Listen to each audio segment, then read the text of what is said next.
40 for the rapper, Billy man shit, nigga. They turn their head over, nigga. Red with Eve did the Adam, I just pray my love don't lie to me. Swing the iron like stamps and I can't let no hoe lie to me.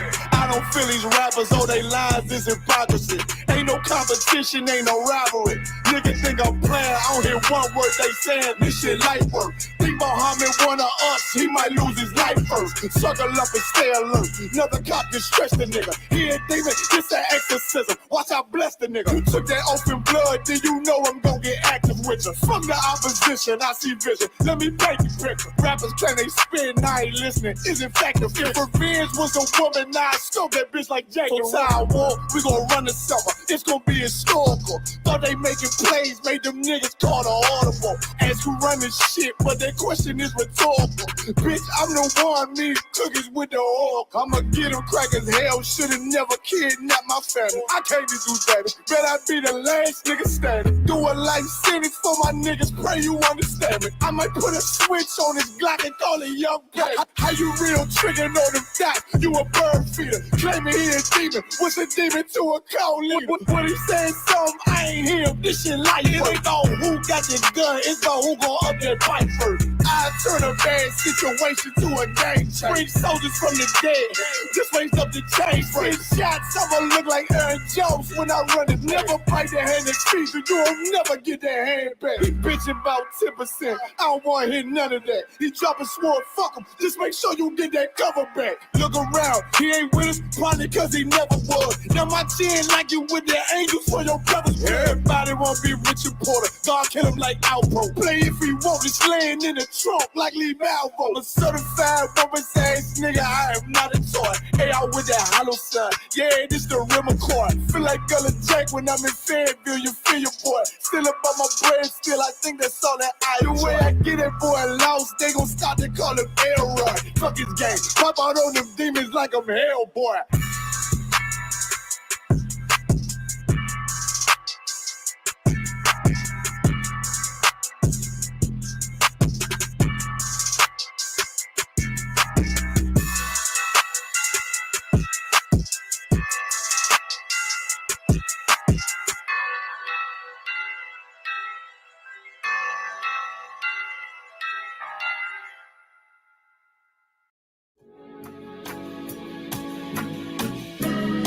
They killed, give me Isaiah 14 and 21. They did the same thing to my people. So that you said that they put millions of my houses. Should a murderer go to jail for murdering? Absolutely. Should a thief go to jail when he steals? Absolutely. Should a robber pay back the money he robbed? Absolutely. So why shouldn't the white man pay for what he did? That's right. One day you'll see just how it feels. Payback is a door. It's a door. Payback is a door. It's a door. Payback is a door. It's a door.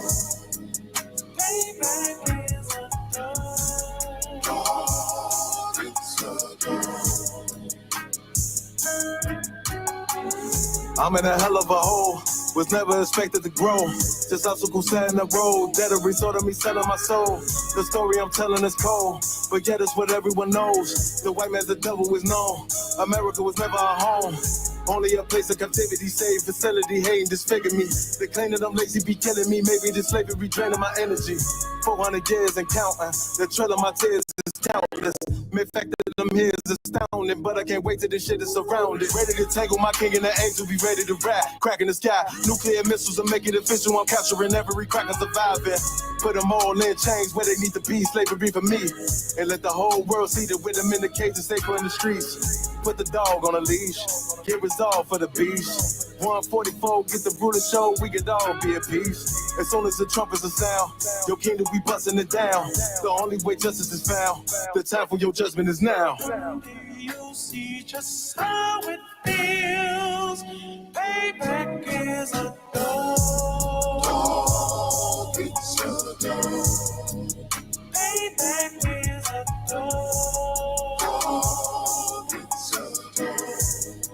Payback is a door.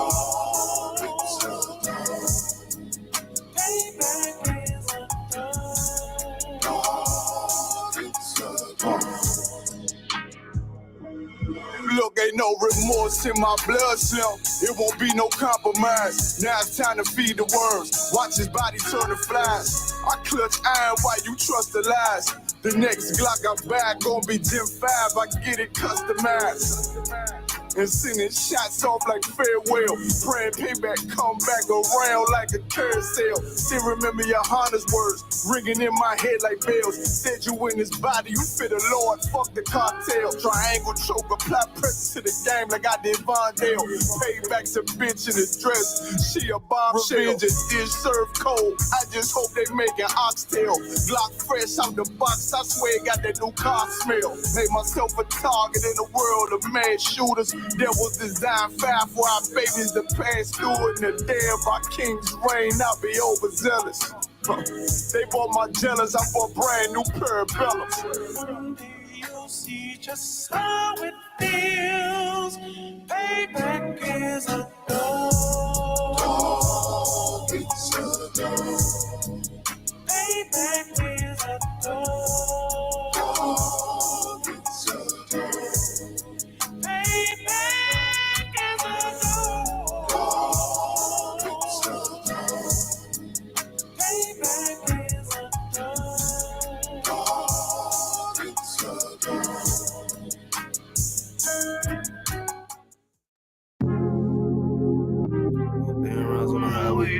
One thing I got in this lifestyle, that's my boss, bitch, and my wordplay. Hey, when I get mad, turn the Scarface. How when I get mad, turn the Sharface. Yeah, fuck.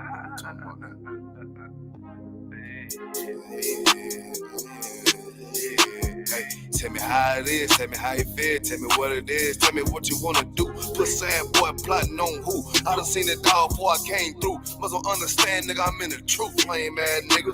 But they cracker trying to shoot shit my way. 100 down rides on the highway. Only thing I got in this lifestyle, that's my boss, bitch, and my wordplay. Hey, when I get mad, turn the Scarface. Now when I get mad, turn the Sharface. I'm up in South Beach with this shit, nigga, Miami. Fuck on me, nigga. Tell me how it is, tell me how you feel, tell me what it is. I'm always in the field, always dressed to kill, nigga. What the fuck you talking about? But your pussy boy, but you ain't talking about nothing, but you ain't making noise. You ain't on that shit, that you thought you was. Who the fuck these niggas thought they was? They don't even know that. Shooting at me and I'm a throwback. I don't look back, that's a throwback. No, I don't look sad, cause I'm on that. Boy, get shot at the top, that's a toe tag. Lame ass cracker don't want the guns on me. But these people wanna know everything. But the booze and the chica. I tell these soft ass boys how to think. But I'm on my grind like that, hey. Yeah, my nutsack on these fuck niggas, man, I don't give a fuck what they be hating on, cause I'm up, nigga. What the fuck, nigga? What the fuck these niggas thought they was? Yeah, all the time a nigga growing. All the time a nigga knowing. Gotta stack it up, keep that bitch flowing. Hey. Tell me how it is, tell me how you feel, tell me what it is. Gotta flip the deal, gotta keep the steel, kill a big kid. Nah, nigga, for real, I'm ready for the real. Nigga, ready for the war, nigga. But they crack trying to shoot shit my way. 100 down rounds on the highway. Only thing I got in this lifestyle, that's my boss, bitch, and my wordplay. Hey, when I get mad, turn the Scarface. Now when I get mad, turn the Scarface. They up here with the scene, niggas, with the Colombians, cutting niggas' heads off and shit. Tell me how it is, tell me how you feel. Always just a kid, shoot 'em up the hill. Gotta keep it still, nah, nigga, for real. Hey, the boy, I think they talking about. Why X out your rank, walking on your sand. On the highway, chasing out the bands. Boy, wanna hate, they don't understand. Boy, wanna hate, soft two cans. Sam, man, nigga. I told you for that nigga, don't know it. Yeah, chasing out the one, I love that shit. Cause the thrill of the hunt keep me on my shit. Yeah, the deck on my hip with the stand-up clip. Yeah, motherfucker, we'll kill your ass. We'll motherfucking dissect your ass. Cut a head off, put a body for the buzzers. Matter of fact, fuck them buzzers, nigga. Ain't no head hunters. Hey, call nigga Sharface, nigga. What the fuck you talking about? Yeah.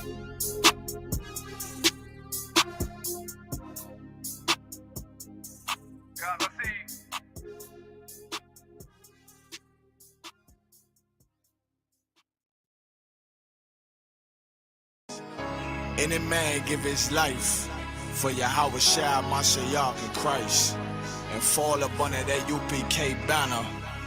It's my brother and my blood, and I will die and kill for him if necessary. It's all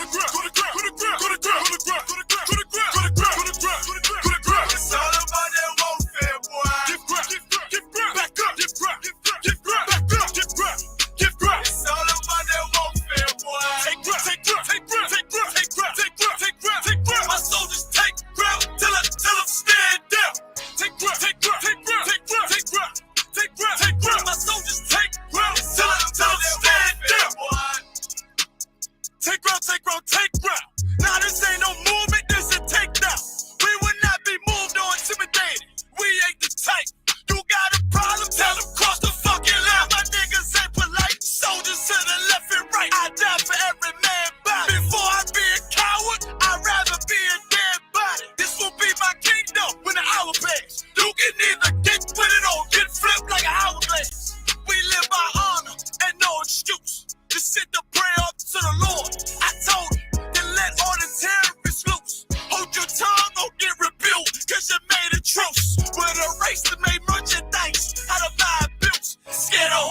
It's not an easy walk. Been watching my people die so you can miss me with that love talk. My UPK soldiers, any man try to cross your path, make him regret it. What that means? Fall on his ass. Comparing me to you really ain't no contest. Long live one West. Say what? Long live one West.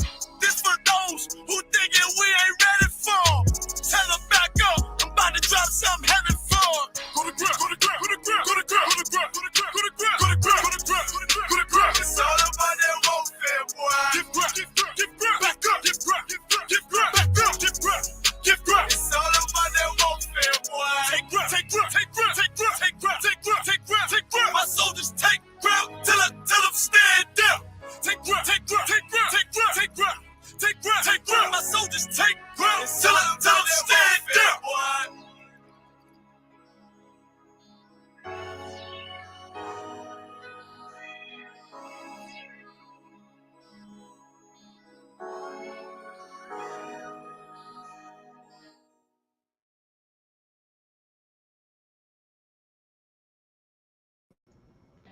All right, let's clap it up for the class.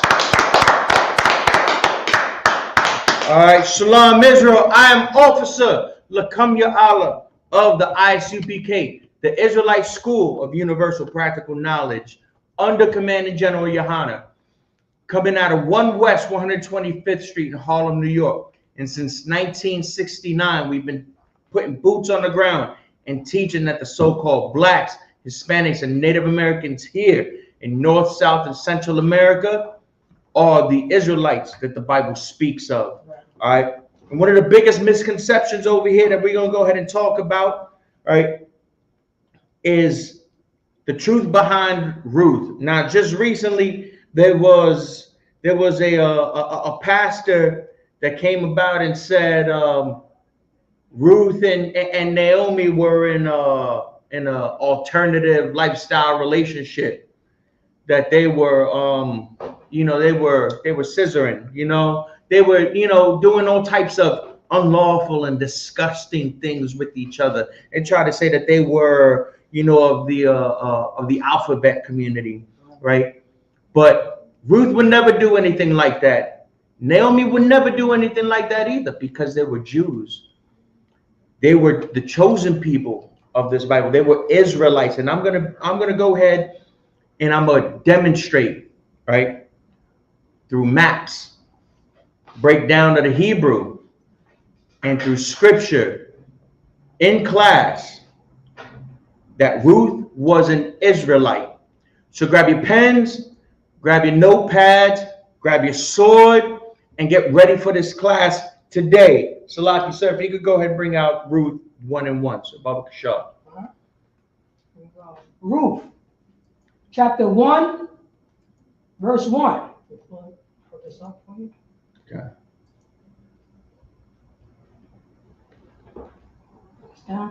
Ruth, chapter 1, verse 1. Now it came to pass in the day when the judges ruled. Now it came to pass in the day when the judges ruled. Right, so that's gonna be a big reference. That's gonna be the biggest part right there on the timeline of when Ruth was alive and where she was at the time. Continue on, Baba Kashab.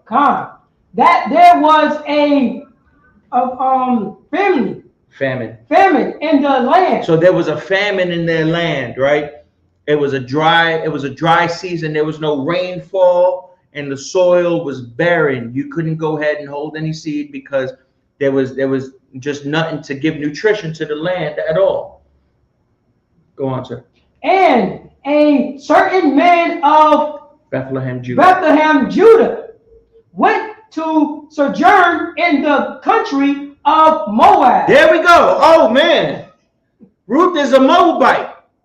That's all we need, right? That's what the Christians say. That's what the fake Israelite groups be saying too. That's all we need right there, right? There's a man and went and he sojourned up in the country of Moab. He and his wife and his 2 kids. Continue on. He and his wife and 2 sons. 2 sons. Continue on. Verse 2. And the name of the man was Elimelech. Elimelech. And the name of his wife was Naomi. Naomi is very important in this. Continue on. And the name of the of his two sons, Mahlon and Chilion, Ephraimites. Ephrathites. Oh, Ephrodites of Bethlehem, Judah. And they came into the country of Moab and continue there. All right, you just leave it right there. All right, so Elimelech and his wife Naomi and his two sons Mahlon and Chilion, Ephrathites, right, of Bethlehem, Judah, right? Bethlehem, Judah is the historical land of Judah, right? And they came into the country of Moab and continued there. All right, so now that we've gone ahead and established what's necessary over here for Ruth, if you can, Baba Kashar, we're going to go ahead and talk about the history before Ruth 1 and 1. Right. What they mean when they said the country of Moab. Now, y'all think that the country of Moab, right, means that that's where bloodline Moabites inhabit, right, at that time. And I'm going to go ahead and prove it with the Bible, that the land that they're talking about over there in the country of Moab is not where bloodline Moabites inhabit at all. Baba Kishore, if I could get Numbers 21 and 4. All right. Numbers. You see 21 and 4? 21 and 4. Come. All right. Numbers chapter 21, verse 4. Come. Verse 4. I got you right here. Share that. Numbers chapter 21, verse 4.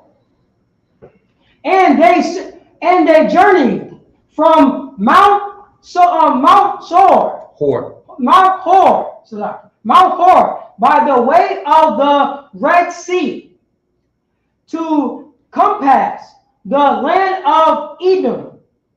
And the soul of the people was much discouraged because of the way. All right, so right there, so just so that y'all know, just so you get a little bit of context on this, this is right after the Israelites came out of the wilderness. Now remember, the Israelites didn't have a land yet at all. They left the wilderness and they were on their way to Canaan, right? Baba Kashar, if you could go ahead and show me that first map. First map? Come. Here we go. All right. So this is the land before Israelite occupation over here. Yeah. So this is the map right here before the occupation of Israel, right? They went around Edom, right? Yeah, if you could go ahead and blow it up full size. Oh, you want it full size? Yeah. So that they could go ahead and as they become. So they went around Edom, through the bottom of Edom, and compassed past it. Compass means to go around. They never touched the land of Edom itself. They went underneath the land of Edom and then came up past that over there. That's what that particular scripture is talking about now. They went from the bottom of it coming up towards the rest of the land. All right, bring that camera back over here to me, Baba Kashar, too.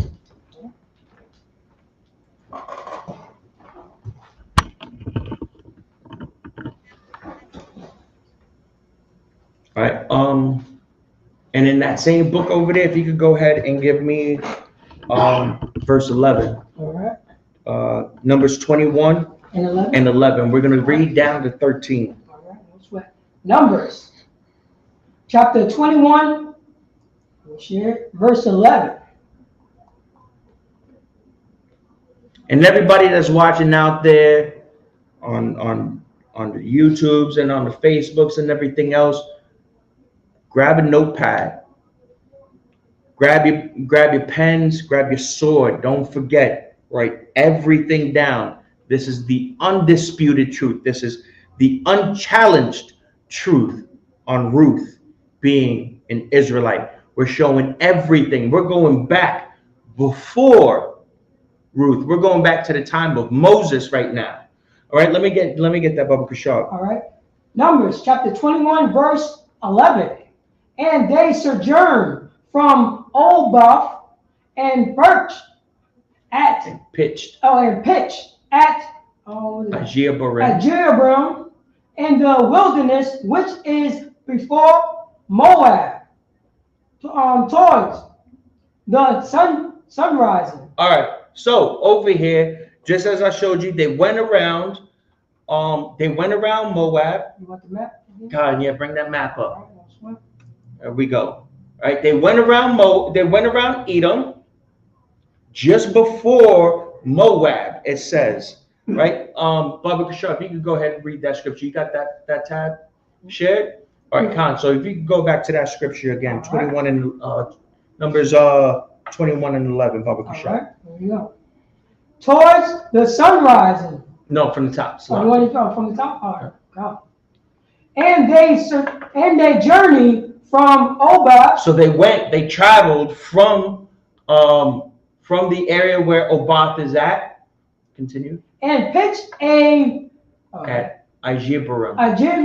Jeroboam in the wilderness, which is before Moab. So they went and pitched. They set up camp. They set up a place to stay for the time being, right? A place for rest, just before they got towards the land of Moab. So just as I said, they went around. They compassed around Edom, and they stood at the wilderness around the area of Edom just before they got to Moab. Right? Continue on to verse 12, Baba Kashab. We got Numbers chapter 21, verse 12. And from hence they removed and pitched in the valley of Zered. So they pitched in the valley of Zered. Zered is one of the most southern rivers that's over there that separates Moab and Edom, if I'm not mistaken. Yeah, bring it back to that map. Khan, yeah. So you'll see on the map the Zered River, right, that separates Moab and Edom, right? That's the Zered River, and they went and they pitched in an area that's over there by that river, so that they can get their fresh water, so that they can get whatever foods, whatever that's necessary to go ahead and sustain themselves in the meantime, right? So they went around Edom, and they went around towards the land of Moab, right, by the Zered. Can you continue on, Baba Kashal? Come on. Numbers chapter 21, verse 13. From hence they removed and pitched on the other side of the Arnon, which is in the wilderness that cometh out of the coast of the Amorites. For Arnon is the border of Moab, between Moab and the Amorites. All right, so now we saw from 11 to 13 the various pit stops that they were making in different areas on their way, leaving the wilderness, going up towards the land of the Amorites, right? Their whole purpose was to go around that way, right? Not touching the land of Moab, not touching the land of Edom, right? And then they pitched in different areas by the Zered, and now they're going up to the next river, which is the other side of that land, which is the Arnon River, right? So they went around Edom, and they went around the land of Moab and passed the Arnon, right? And it says specifically there for the Arnon River, right, is the border between Moab and the Amorites, right there. right? That's in Numbers 21 and 13. Now understand this, right? The Arnon River plays a major role, huge role in understanding the story of Ruth, because that river is going to be a pivotal landmark. That river is going to go ahead and show Salakia. That river is going to be a huge component to show which lands Israel took afterward, after their occupation, and after their travels going up past that area, after leaving, after coming out of the wilderness. Baba Kashar, if I could get scroll down to 21. So we're going to go up to Numbers 21 and 21, and then we're going to go ahead and read 21 and 2. You want 21 and 21? Numbers 21 and 21. Come. We got Numbers chapter 21, verse 21. And Israel sent messengers unto Sihon, king of the Amorites. All right. So now, at that point, Israel had already pitched up towards Jahaz, right? And in Jahaz, they went there because it wasn't in the land of Edom, and they didn't go into the land of the Amorites yet, right? They were in an area, in a neutral area where they could rest, and then they can go ahead and send messengers, right, to get permission to go through these certain lands. And that's exactly what's happening here. Israel sent messages to Sihon, who is the king of the Amorites, right? And they're gonna ask to pass through. Baba Kashar, if you could go ahead and continue on to verse 22. Saying, Numbers chapter 21, verse 22. Let me pass through thy land. All right, and so now the messengers are asking the king, right? Asking Sihon, the king of the Amorites, can I pass through this land, right? Because, continue on. We will not turn into the field. We're not going to go ahead and take anything from your fields. We're not going to take your wheat. We're not going to take your barley. We're not going to go ahead and take any of your resources at all, right? Or into the vineyard. So we're not going to go ahead and, once again, putting emphasis on it, right? We're not going to touch your vineyards, right? We're not going to touch your grapes. We're not going to touch nothing in your land, right? Continue on, sir. We will not drink of the water of the well. We won't even touch the water in your land at all. This is how smoothly we want to go ahead and travail pass through this. We won't touch your fields. We won't touch your vineyards. We won't touch your water at all. We just want to pass through quietly as ever. Continue on. But we will go along by the king's highway until we be passed through thy borders. All right. So now Israel is asking Sihon, king of the Amorites, to pass through the land, right? And they were going to travel onto the king's highway until they passed the borders. Now, the king's highway was a road that went through Edom, Moab, and the land of the Amorites. And that road, that pathway reaches all the way up north, up to Damascus, right? Are you sharing this map over here, sir? Yeah, I'm all right, Khan. So if you see that dotted line going up there, right?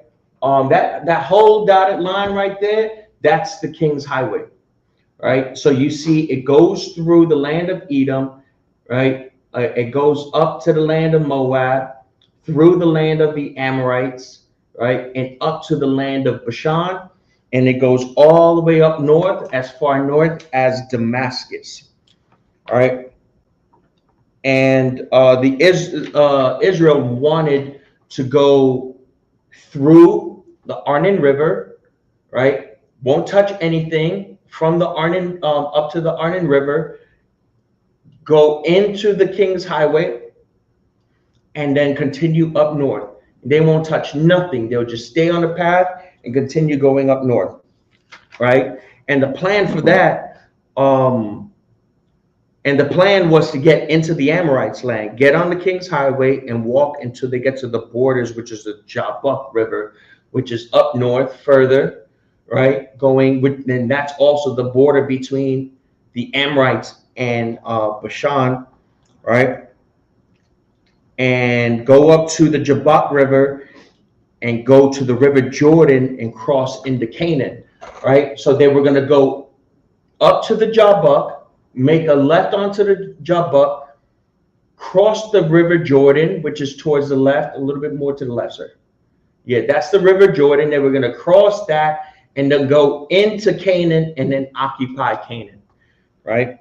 That was the whole purpose of their journey, right? They wanted to go ahead and go into that land. But we're going to go ahead and continue on to see what the king says, right? What Sihon says. If you could continue down up to Numbers 21 and 23. Right? Yeah, the borders, yeah. Numbers chapter 21, verse 23. And Sihon would not suffer Israel to pass through his border. But so it's saying Sihon would not suffer Israel to pass through the borders, right? So now Sihon is refusing the request, right, that Israel is asking right now. Continue. But Sihon gathered all his people together and went out against Israel into the wilderness. And he came to Jahaz and fought against Israel. All right, now I told you that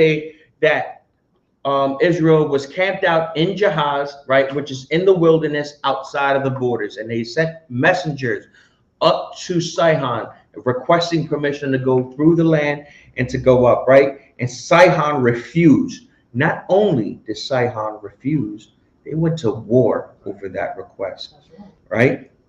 What a disgusting thing, man. You see these people, and it goes to show with these other nations, man.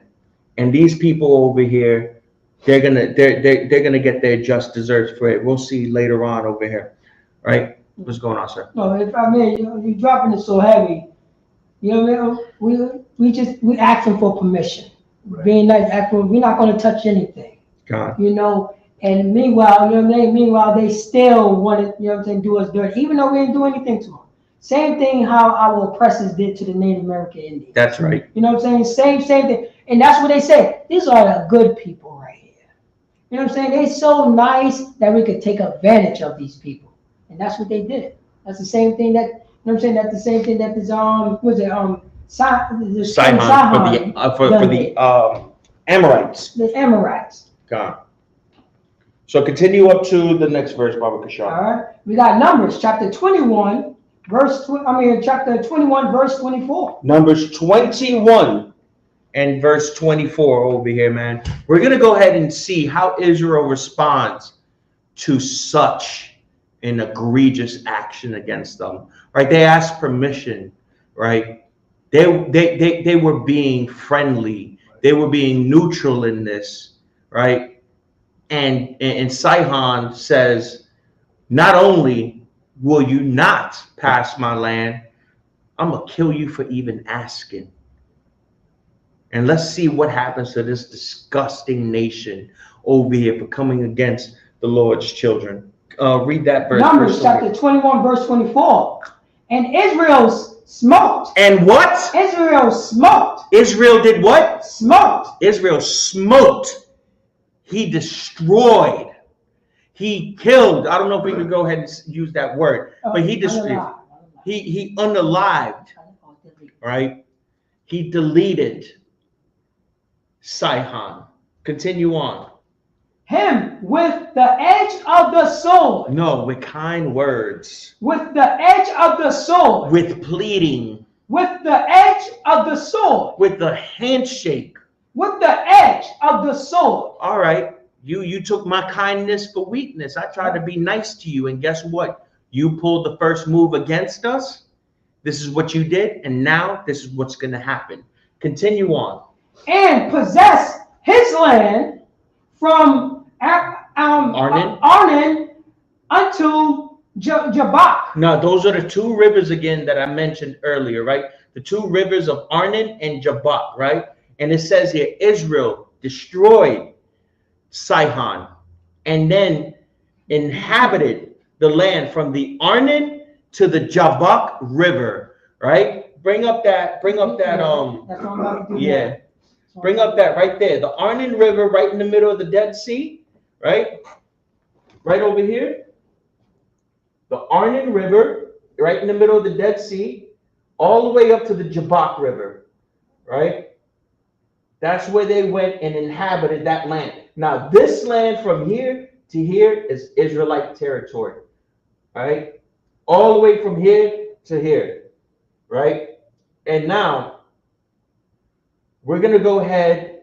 This is the first land that was taken, the first establishment of land that will soon be the complete compilation of Israel by various nations, right? All 12 tribes are just in this land right here. But then you'll see later on that each area inheritance. But as of right now, we took from the Arnon to the Jabbok River, right? So then, and I want to go ahead and emphasize over there. Let's go back to verse 24 again, Baba Show. No. Even unto the children of Ammon, for the border of the children of Ammon was strong. Read that all over again. Oh, come. We got Numbers chapter 21, verse 24. And Israel smote him with the edge of the sword. And Israel smote him with the edge of the sword. And possessed his land from Arnon to Jabbok. And then possessed them from north to south, from the Arnon River to the Jabbok River. Even unto the children of Ammon. Even unto their children. So everybody got took. For the border of the children of Ammon was strong. Come on, continue down. Numbers chapter 21, verse 25. And Israel took all these cities. Oh, we took all the cities, right? It wasn't just destroying the king. It wasn't just destroying Sihon. We not only destroyed Sihon, we took the cities, right? Continue on. And Israel dwelt in all the cities of the Amorites. No, in just the battle zone area. Dwelt in all the cities. In all the cities. Continue on. Of the Amorites. In all the cities of the Amorites. In the entire area that was occupied by the Amorites. We took it from the Arnon up to the Jabbok. Continue on. And Heshbon, Heshbon. In Heshbon, Khan. And in all the village thereof. Khan. So now we took now Israel dwelt in all the cities in Heshbon, right? In Heshbon, that's an area, that's a city inside of the Amorite land, right? Right there, right in the smack middle of it, right? It says Heshbon on there, but it's Heshbon according to the Bible, right? Right, just above where it says Medeba, right? Right there, Heshbon, right? So we inhabited that land also. That's right in the middle. That's the capital of the Amorites, right there, man. We took that land over. Right, continue on, sir. Come. We got Numbers chapter 21, verse 26. For Heshbon was the city of the Sihon, the king of the Amorites. So Heshbon, just like I said, Heshbon was the city of the king. That's where the king dwelt at. That's like the capital. That's like the In America, we would call that kind of like the Washington, D.C., if you want to go ahead and call it that, right? That is the city of Sihon, the king of the Amorites. Continue on. Who had fought against the former king of of Moab, and taken all his land out of his hand, even unto Arnon. Arnon. All right, so just so that we can get some understanding on this scripture over here. Now, the Amorite land, right, once belonged to Moab, right? Moab used to own land, right? They occupied land from the Zered River, which is the river most southern, right? Yeah, scroll down, just at the bottom part of the Dead Sea, right there, the Zered River. So Moab occupied, right, the Zered, which is the border between Edom and Moab, and they occupied the Zered all the way up to the Jabbok River, farthest northest up there, where it splits off to the Jordan River, right? So now Moab used to control most of the King's Highway at that time. All right, continue on, sir. You got oh no, yeah, start from the top, Salak, yeah. Oh, you want me to start from the top? Yeah, 26 again? Yeah, all right, no sweat. Numbers chapter 21, verse 26. For Heshbon was the city of Sihon, the king of the Amorites, who had fought against the former king of the Moab. Former king of Moab. Moab's Laki, and taken all his land out of his hand. So now, just as I said that area used to be formerly owned by Moab, right? There's an area just above the Dead Sea over there that's still called the Plains of Moab, even after the Amorites occupied that land. So as Moab, then the Amorites occupied it, and then we destroyed the Amorites, and it was still called the Plains of Moab. And the reason why it was called the Plains of Moab was because it was Moab territory at one point, right? Bring back that map again.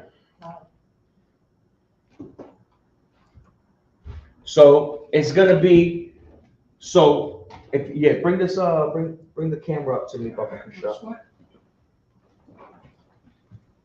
Give me a second. Let me just share this. Split the screen for you so you can Come here.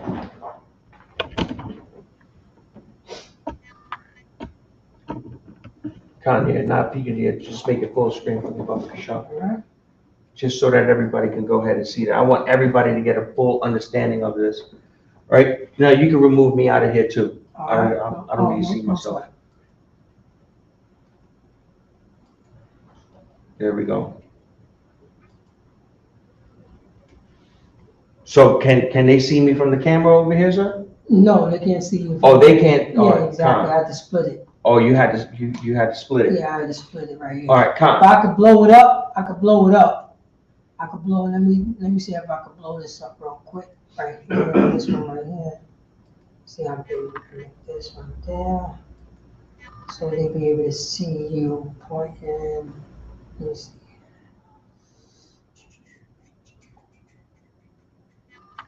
All right. It's too hot. It's too hot. All right. So damn, that's a lot of motion going on there. Mm-hmm.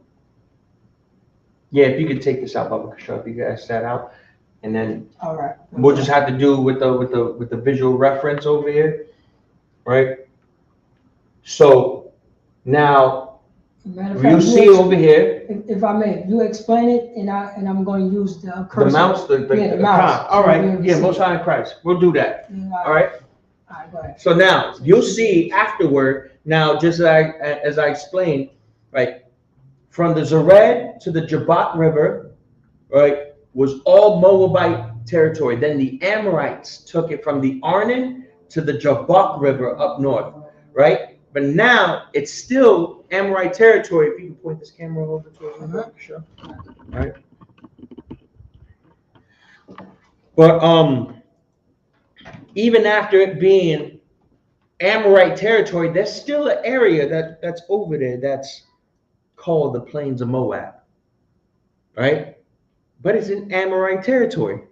Right. Because it used to be Moabite territory, right? And we'll even afterwards, now we take that land over, right? And now it becomes ours. And guess what it's still called, even under Israelite territory? It's still called the Plains of Moab. If you can, Baba Kashar, can I get Numbers 21 and 29? Yeah, Right. just come back down. Yeah, scroll down towards 29. Numbers chapter 21, verse 29.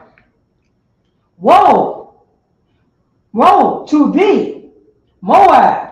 Destruction to thee, Moab. Thou art undone. Your goose is cooked. Oh, Continue. people! Continue. Oh, people of Chemosh. Chemosh, he have given his son that escaped, and his daughters in captivity unto Sihon, king of Amorites. King of the Amorites.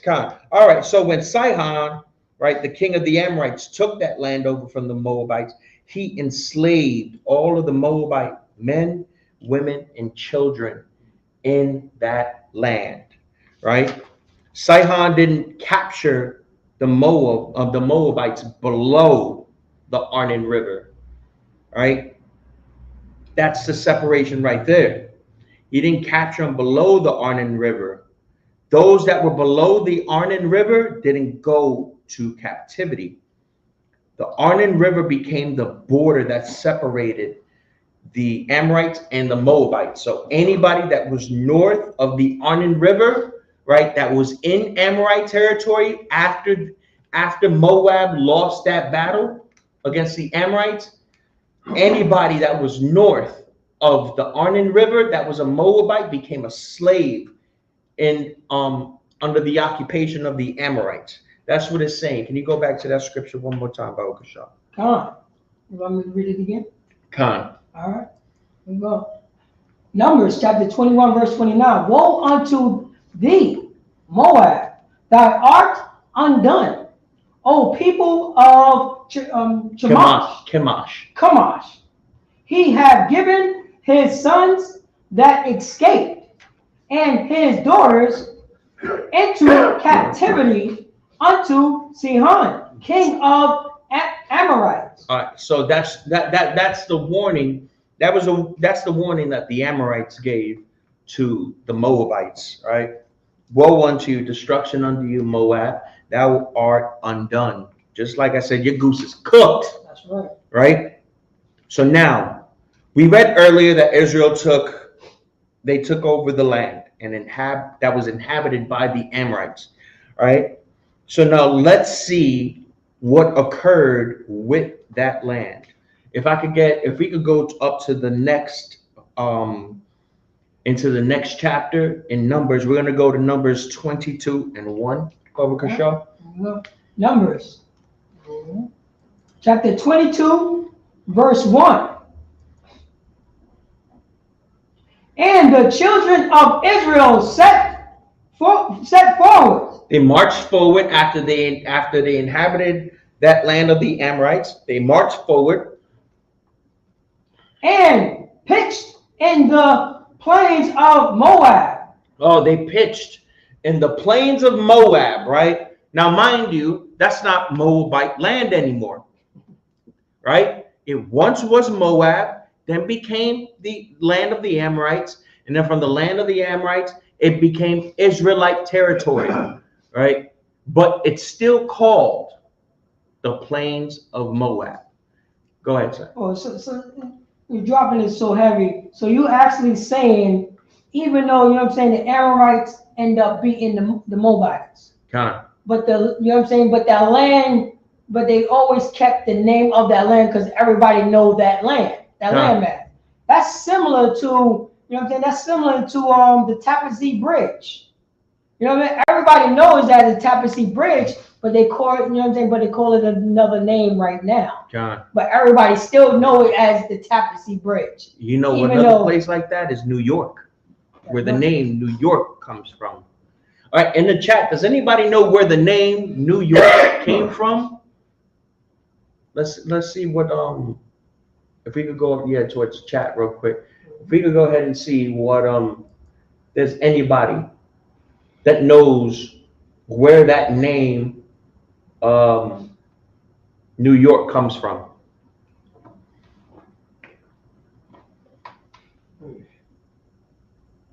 See that.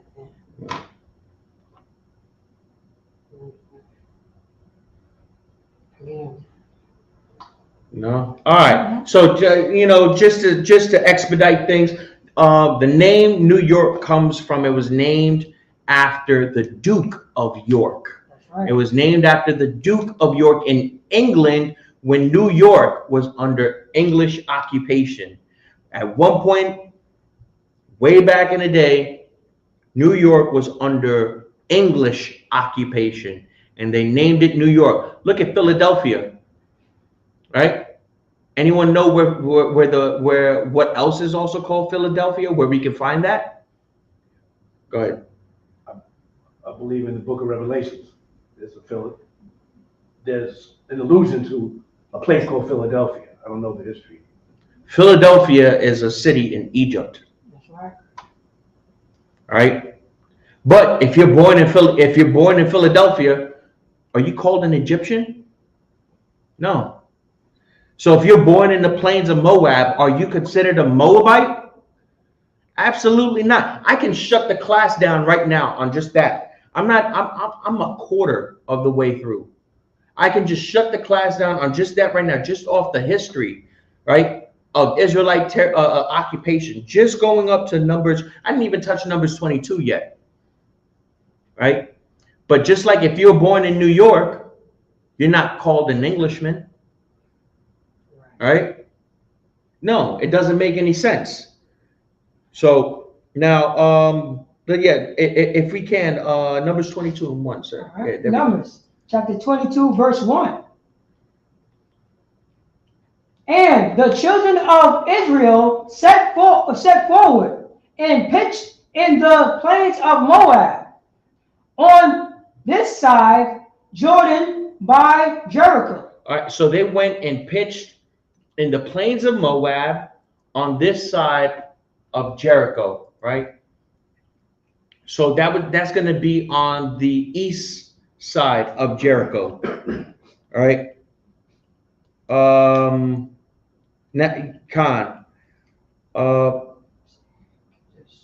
Now, if you look at that map of the plains of Moab, it's not below the Arnon River, right? Because remember, just as I said, anything below the Arnon River is considered Moabite territory, right? So we know that the plains of Moab, we see it's above the Arnon River. That's in Israelite territory now. It's 100% Israelite territory. It's not south of Arnon River where Moab still occupies, right? Can I get Numbers 22 and 2, sir? All right. Numbers chapter 22. You want to say that again? Right. Yeah, Numbers 22 and verse 2. Oh, verse 2. Slide. Numbers chapter 22, verse 2. And Balak, the son of Zippor, saw all that Israel had done to the Amorites. So now Balak is a king of Moab, and he saw what happened to the Amorites, right? And the reason why we know this to be true is because if he were above the Arnon, he would have been enslaved by the Amorites. Now, remember, we read earlier that after the war between the Amorites and the Moabites, the existing Moabites that were in that land became slaves. This king saw what happened, so that means he was below that land. He was below that river, Salakia. Let me get verse 3, sir. We got Numbers chapter 22, verse 3. And Moab was so afraid of the people, because they were many. So Moab, right, was sore afraid of the people because there were many, right? So Moab was a coward, right? We don't allow cowards here in the Israelite school of UPK. Moab was a coward. Continue on. And Moab was distressed because of the children of Israel. And Moab was distressed. We had their blood pressure running up, right? Right. They were sore afraid of us. They were really afraid of us. They were afraid of the mighty men. They were afraid of the warriors that we had, right? Because we didn't have any fear. The Most High already showed his power in Egypt just shortly before this time. The Most High already showed his power to Egypt and showed his capacity to make sure that his people were safe, right? So now the Moabites were afraid that they were going to cross over, that we were going to cross into Arnon and overtake their land, right? But you live to see another day, I guess, right? So now, just to go ahead and do a brief recap once again, right? We go up there, right? So now, from the Zered to the Jabbok at one point was completely Moabite territory, right? And then the Amorites came and defeated all of the Moabites that were from the Arnon River up to the Jabbok River, right? And then the Amorites inhabited that land and they enslaved the Moabites there in that time, right? And then Israel comes through, right? We were trying to be, nice people to request permission to go across, into the land and go up into the King's Highway so that we could cross into Canaan, right? Which led into a battle, right?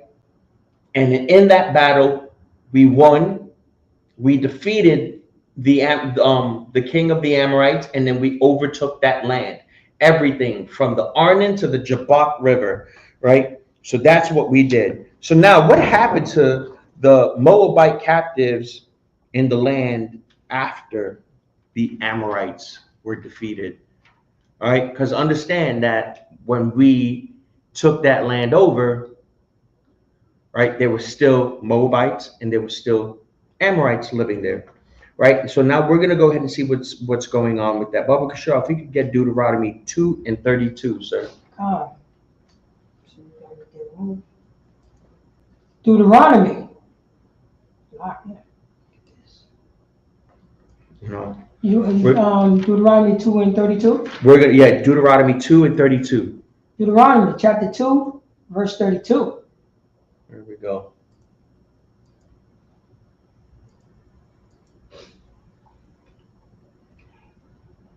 Then Sihon came out against us, he and all his people, to fight at Jahaz. 33. Khan. All right. Verse 33. And the Most High, our power, delivered him before us. So now we were going to go ahead and fight at Jahaz. Remember, we pitched up outside of the land of the Amorites and we sent messengers. We were pitched at Jahaz. And then we went up to go ahead and speak to the Amorites, to which they said no, and then went to war with us, right? And then the Lord delivered him before us, brought the Amorites down to their knees in front of us. Continued on. And was smote him and his sons. And we smote him and his sons. We didn't just destroy the king of the Amorites. We unalived his sons and all his people. All right.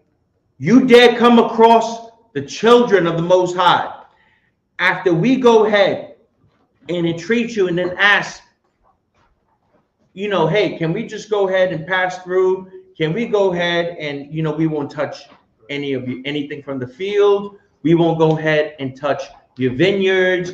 We won't even drink from your water. We're gonna go ahead and slide right through into this land, into this this highway, the King's Highway, and then we'll be out your hair. Right. No. And then now, guess what happened? We destroyed the Amorites, the Amorite king, his sons, and all his people. Everyone. This means all of the Amorites were killed. No Amorites existed in that land at all. There were none alive at all. Right? Let me get verse 34. Oh, I didn't finish. All his people, you already said. Yeah, Khan. Yeah. Deuteronomy chapter 2, verse 34. And we took all his cities at that time and utterly destroyed the men and the women and the little ones. Of every city, we left none to remain. We left who to remain? None to remain. We left a few. Go get out of here. Send a message. Skedaddle. We left none to remain. We left none to remain at all. All of the Amorites were destroyed in that land. They're gone. They're absolutely gone, right? The Amorite cities were under Israelite control, under Israelite capture.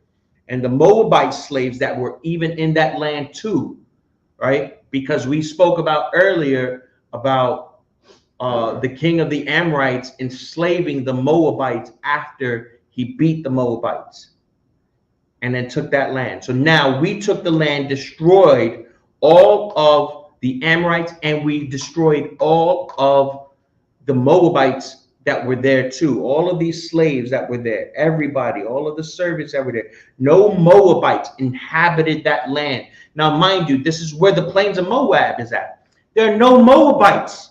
The Bible says there are no Moabites in that land at all, and no Amorites in that land either. It was inhabited by Israelites only. Baba Kashar, if I could go ahead and get Deuteronomy 3:1. We're going to read Deuteronomy 3:1, and we're going to go down to verse 6.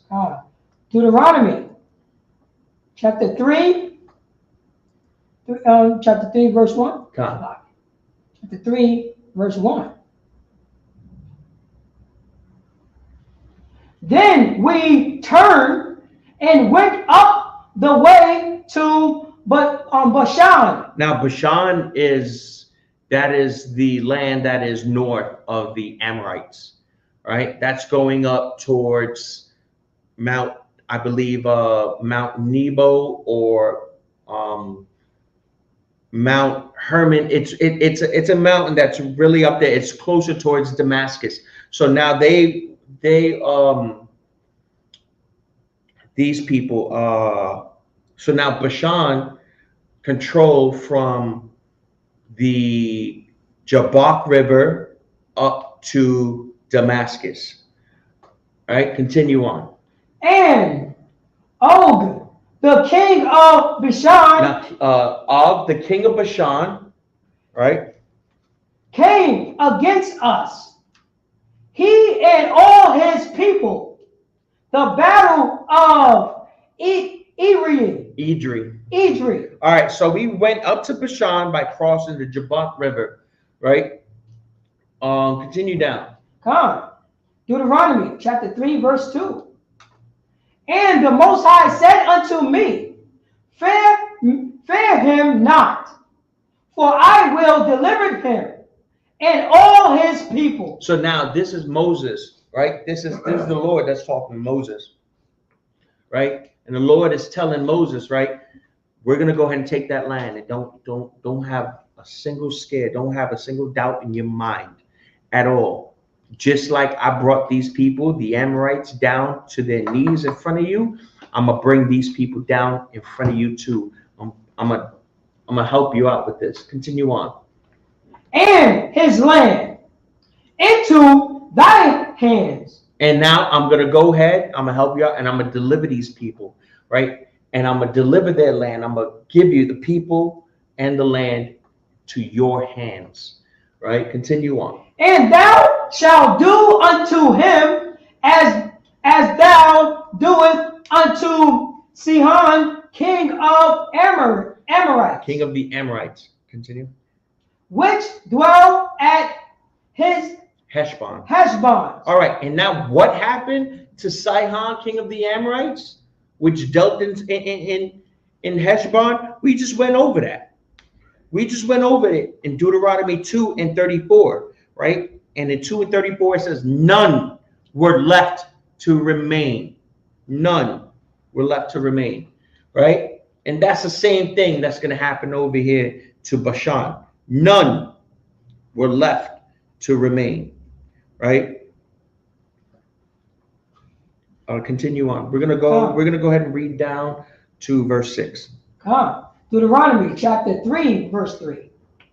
So the Most High, our power, delivered unto our hands also the king of Bashan and all his people, and we smote him until none was left to his remaining. None were left to him remaining. It sounds really familiar. Right. We just went over that with the Amorites. Right. So now Bashan, when they faced the same fate when they went against the Most High's children. Go ahead, sir. You're dropping it so heavy. This is to let you know, you know what I mean? We was following the law, statute, commandments. That's right. You know what I mean? This is what happened for, you know what I'm saying, for blacks, Hispanics, and Native American Indians, is following God's law. And what, you know what I'm saying? And being God's people. And this is what the Most High would do for it. He said it in Deuteronomy 28 and 1.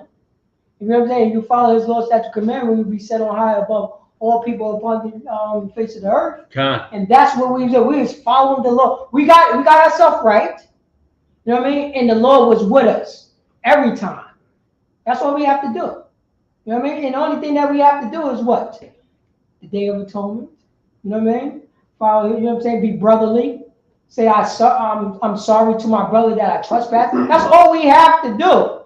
You know what I mean? And we will win all the wars.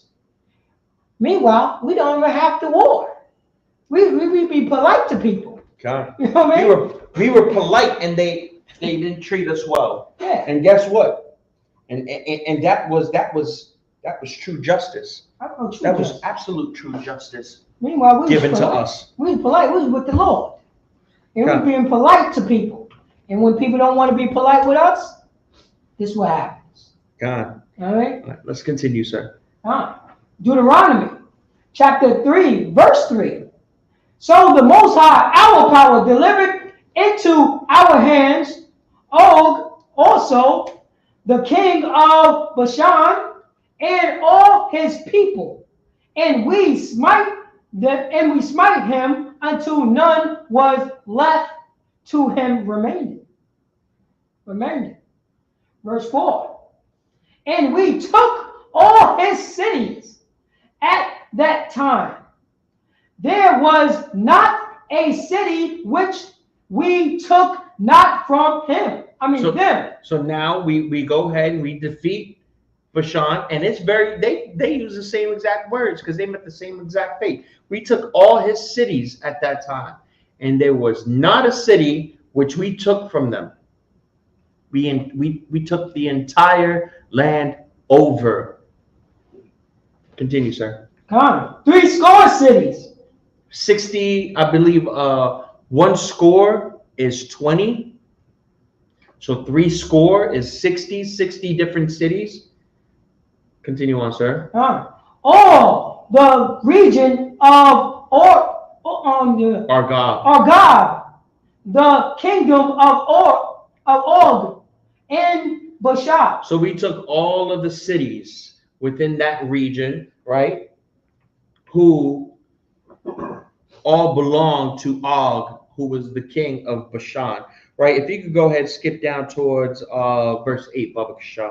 You got Deuteronomy chapter 3, verse 8. And we took all that time out of the hands of the two kings of the Amorites, the land that was on this side Jordan, from the river of Arnon unto Mount Hermon. So now we went from the Jabbok River to the Arnon River, right? And now we are inhabiting all of the land that is from the Arnon River up to Mount Hermon, right? Let's see. No, we might have to get another map up there. Khan. Yeah, if you could zoom in on that one, let's see if it shows. Yeah, Bashan and Mount Hermon. Yeah, just scroll up a little bit. Oh, that's too much. Yeah, that's too much. Let me do this real quick.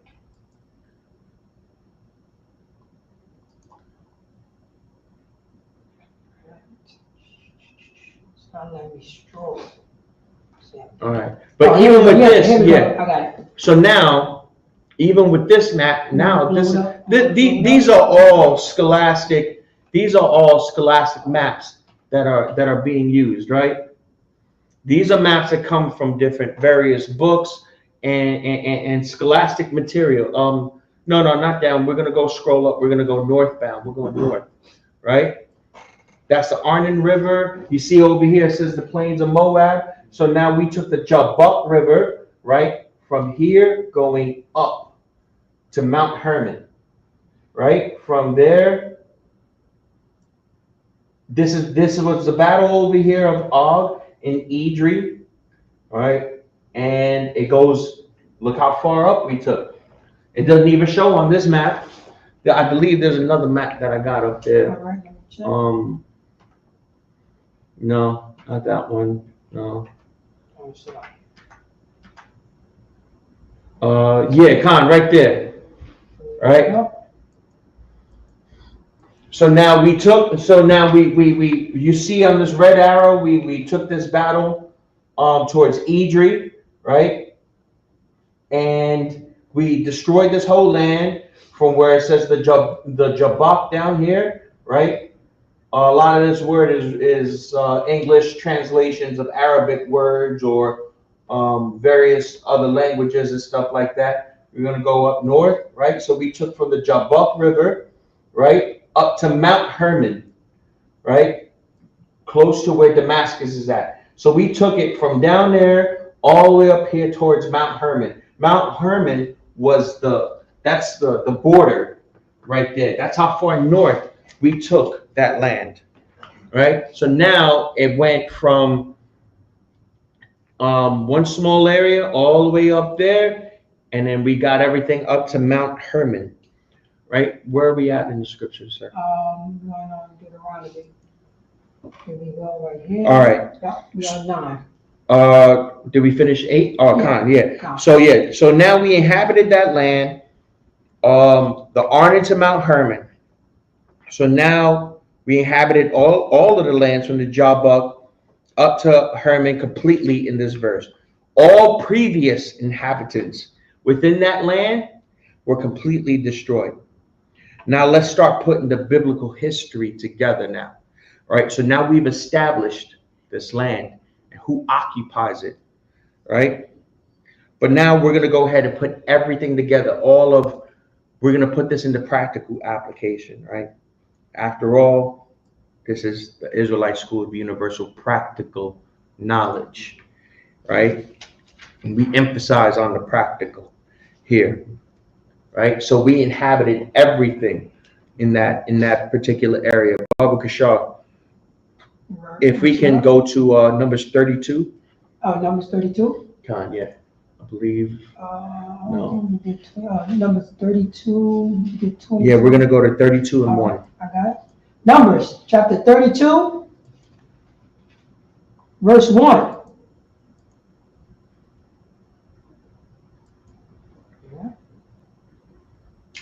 Now the children of Reuben and the children of Gad had a very great multitude of cattle. So now Reuben and Gad, right? They have a large amount of livestock, right? Of cattle around. Continue.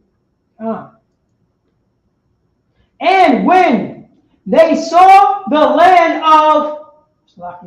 of Jazeer. and the land of Gilead. Gilead, that behold, the place was a place for cattle. So now, the tribes of Gad, who we call now so-called Native Americans, and Reuben, the so-called Seminole Indians, right?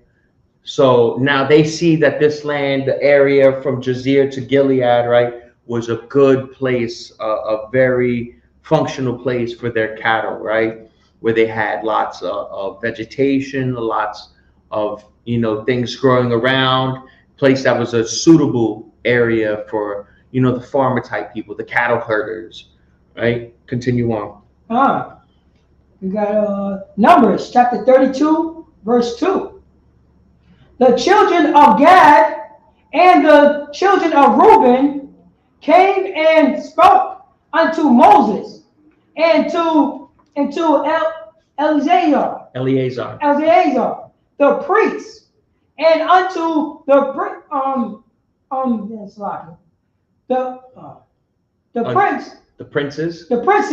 of the congregation. Yeah, congregation. All right. Yeah. So Gad and Reuben come to Moses and to Eleazar, right, and unto the princes of the congregation, right. Continue on. Saying, verse 3.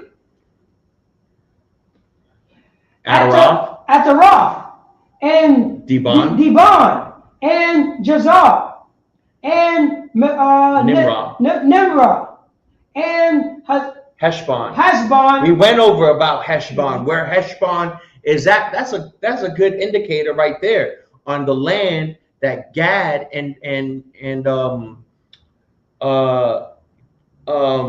who else is taking this thing with Gad?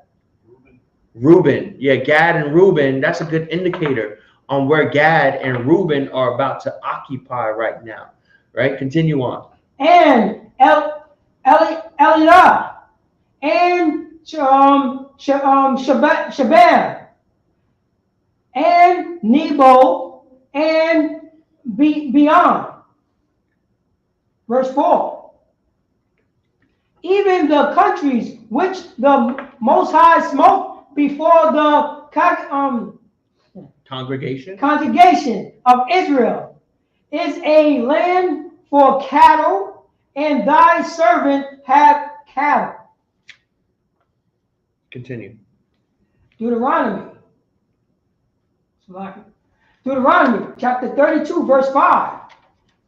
Wherefore said they, if we have found grace in thy sight, let this land be given unto thy servant for a possession, and bring us not over Jordan. All right, Khan. So, all right. So now keep in mind, the original plan for Israel, right, was to cross the King's Highway, over the Jordan River, and enter into Canaan. But Reuben now, so now here we have a little deviation in that original plan, right? And so now Reuben and Gad saw how fruitful this land was for their cattle, and they asked for the land as a possession, right? They didn't want to cross over into Canaan, right? So now we're going to go ahead and see further on where you see Heshbon over there. Can you share this? Sure. So now you see Heshbon right there. That's a good indicator of where Reuben and Gad are now going to occupy, right? And look what's right next to it, the plains of Moab. Okay. So now, if you can, Baba Kashar, if you can skip down to Numbers 32 and then go down to 19, verse 19. Right. Numbers chapter 32, verse 19.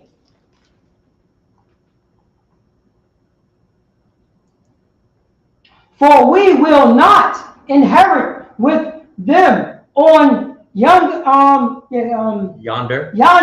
side Jordan. So I don't want any of the land that's on the other side of the Jordan River, right?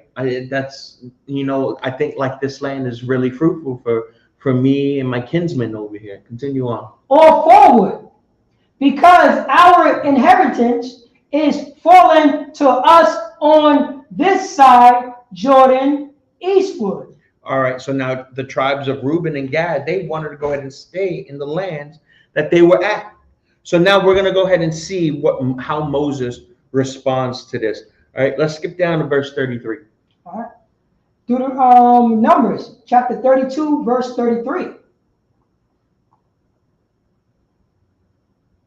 And Moses gave unto them, even to the children of Gad, and to the children of Reuben, and unto half the tribe of Manasseh. So now Moses gives unto the children of Gad, and unto the children of Reuben, and unto half of the tribe of Manasseh, right, who is the son of Joseph. Continue. The kingdom of Sihon, king of the Amorites. So they gave them the land of the former land of the Amorites. And we already went over where the Amorites were at. They were from the Jabbok River up to the Arnon River, right? So now that land becomes the land right here. That land now becomes the land of Reuben, Gad, and half of Manasseh. That's no longer Amorite territory. Now that this is the first inheritance over here that helps create the land of Israel. All right, Reuben, Gad, and Manasseh take this land over right here. All right, now that we've established this land, now we can move forward 300 years. All right, now we're going to go ahead and move forward in time. We already know this land now, and Moses said it. The Bible says it here. Numbers 32 and 33. The land that was taken was the former land of the Amorites, right? So now we've established who owns that land, right? And we went over that there were no Amorites, there were no Moabites over there, there were no one from any other nations in that land. They were destroyed down to the last man, woman, and child, right? So now we're going to go ahead and move 300 years forward, right, into the time of the Judges and Ruth. In case you didn't know, and I said it earlier, Ruth takes place in the time of Judges. Let me get Ruth 1:1 again, Baba Kashaw. Right.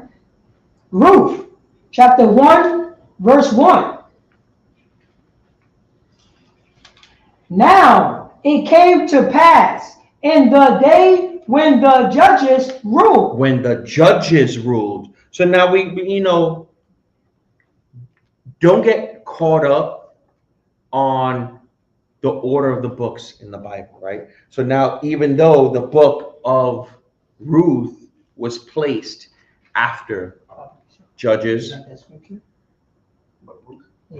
yeah. So now it was. So now that it the book of Ruth was placed after Judges, it most certainly occurred during that time of the Judges. All right. You know, which is just shortly, I'm gonna know, it's like you know, just as I said, about 300 years after the first occupation, after the battle of the Amorites, after the battle against Bashan, after us travailing through the wilderness, trying to find a place where we can go ahead and call home, because we left the wicked and disgusting captivity, which was Egypt, right? And the Lord was with us throughout the wilderness and travailed us all the way through, took us, compassed us through, you know, under the land of Moab, and, you know, over the land of Edom, Salakia, yeah, under the land of Edom, and, you know, compassed over Edom and Moab, right, into jihads so that we could go ahead and, you know, try to seek refuge so that we can go ahead and continue on to this mission, right? So now we move 300 years past that, right? And now we're moving up into the land of Judges, right? Salaki, sir, if you can go ahead and give me Judges 11 and 4. Oh, you want Judges 11 and 4? Yeah, we're moving up to we're moving up now to the time of Ruth. Judges chapter 11, verse 4.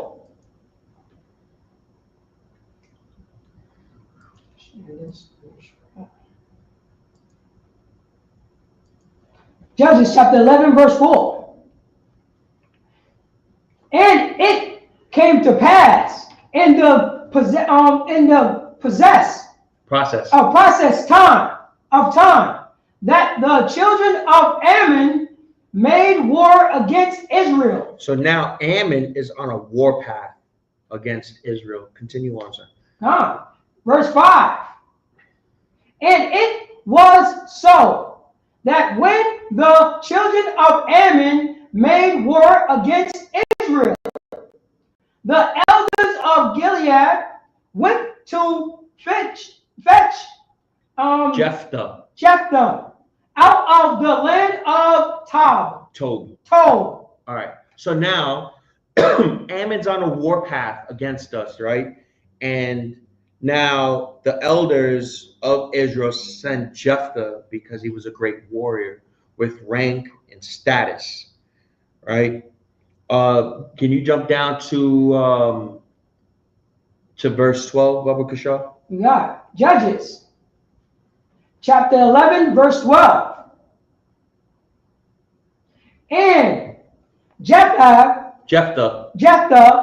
sent messengers unto the king of the children of Ammon. So remember, we did that before with the Amorites. We sent messengers to the king of the Amorites. Don't confuse the Amorites now with this current nation that's beefing with us. These are the Ammonites, right? The so-called Japanese people, right? That's who Ammon is.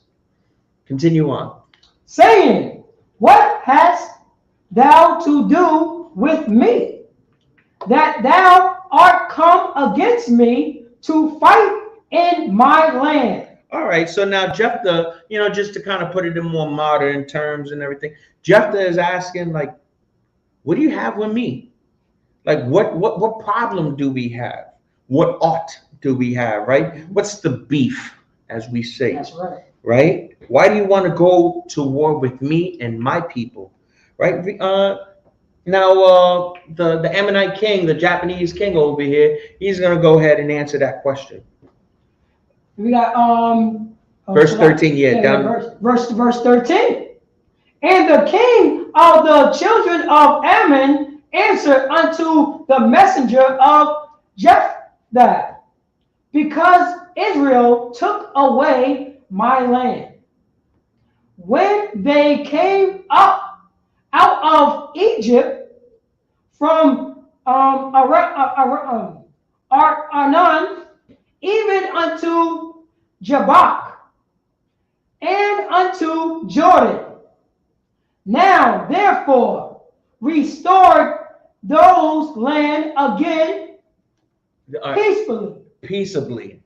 So now listen to this wicked, lying bastard this king is, right? He's saying over here that Israel took away my land when they came up out of Egypt. Right now, remember, we mentioned earlier when we came up out of Egypt, we went underneath Edom towards the corner of Moab, right? We didn't even touch the land of Moab at all, right? We stood at the side of Moab, between Moab and the Amorite nation, right? And he's stating that Israel stole his land after we left Egypt. And that all the land from the Jabbok to the Jordan River, right? From the Jabbok and the Jordan River and to the Arnon River, right, is his. Now, mind you, this is how much of a lying, wicked bastard he is. Because even before we took it, right, it was the Amorites. And even before the Amorites, it was the Moabites, right? Ammon never inhabited that land, right? If you can, let me see that scripture again, Baba Kishon. Oh, you mean right Yeah. Right. So now he's saying that all of that land from the Jabbok to the Jordan rivers and the Arnon are his. Let me get if you can, sir. Yeah, go down to verse. You read that? Yeah, verse 14. Right. We got Judges chapter 11, verse 14. And Jephthah sent messengers again unto the king of the children of Ammon. So Jephthah sent messengers again. So now, Jephthah initially asked, "What's the beef?" And Ammon answered, "You took my land right after you came out of the wilderness. Everywhere from the Arnon to the Jabbok and the Jordan River are mine." Right. So now Jephthah is replying back. We got Judges chapter 11, verse 15. And said unto him, thus saith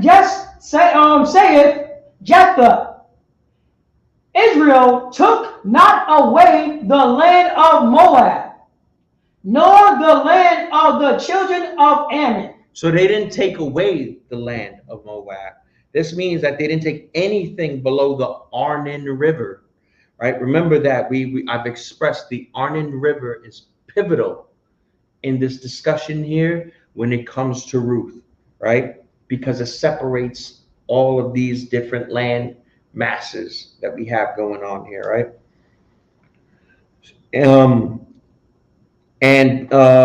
So they didn't take anything below the Arnon River because also, as we previously stated, Moab would have been captives of the Amorites had they crossed that river. Because remember, the Amorites came over and took over from the Arnon to the Jabbok and then took all of the Moabites as their slaves, right?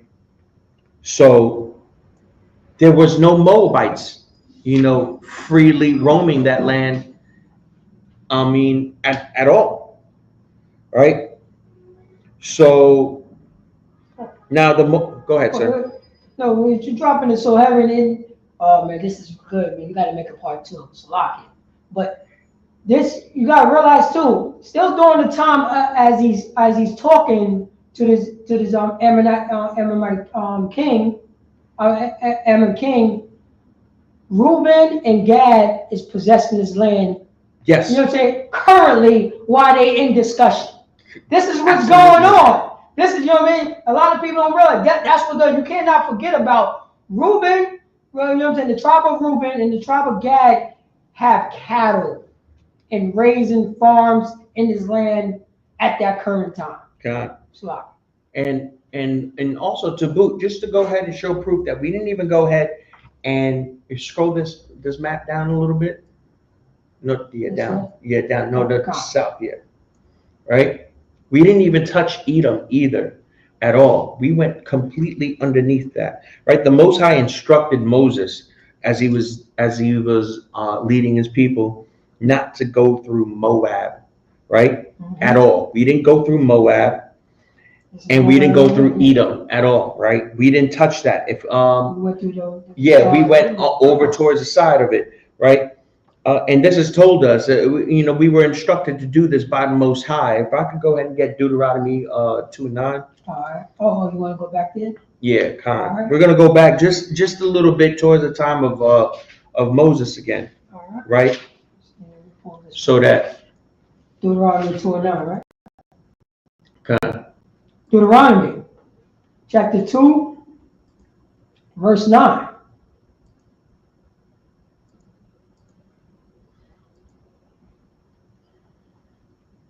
And the Most High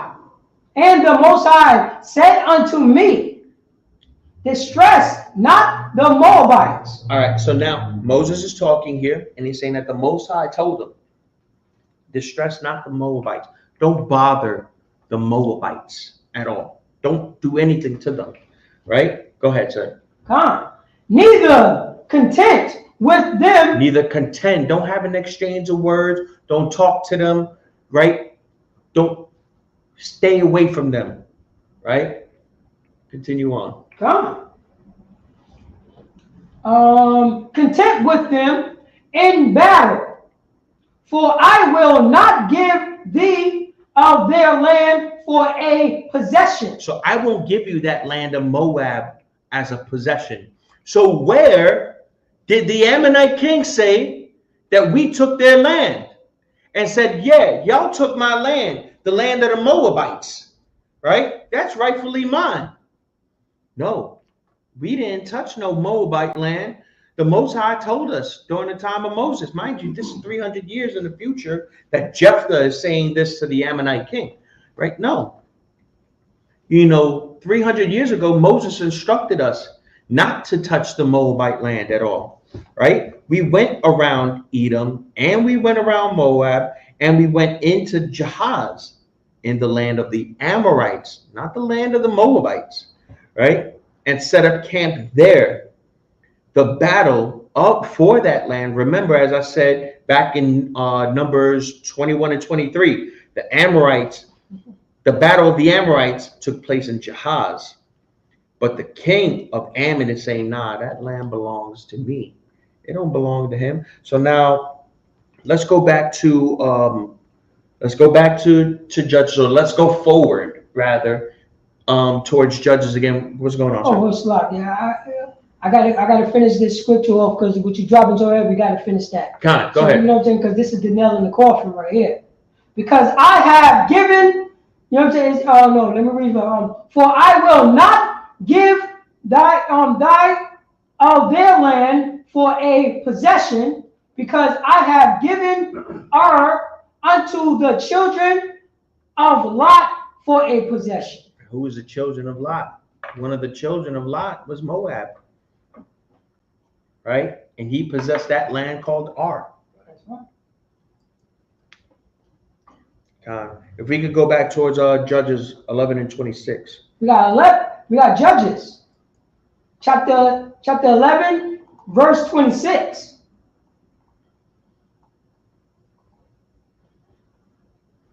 While Israel dwelt in Heshbon,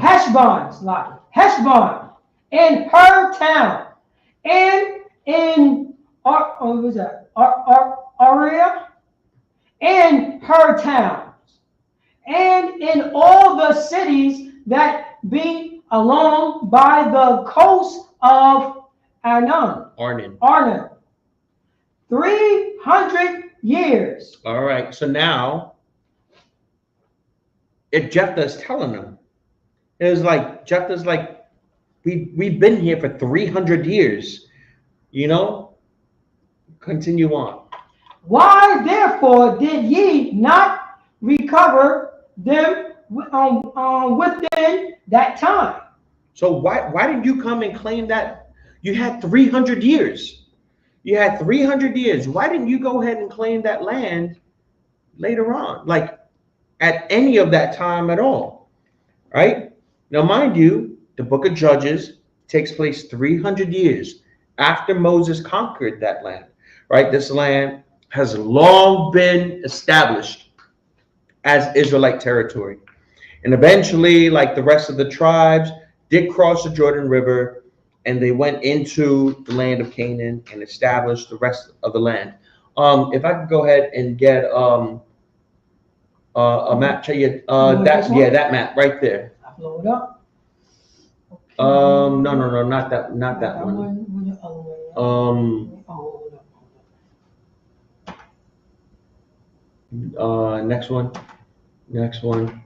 Next one.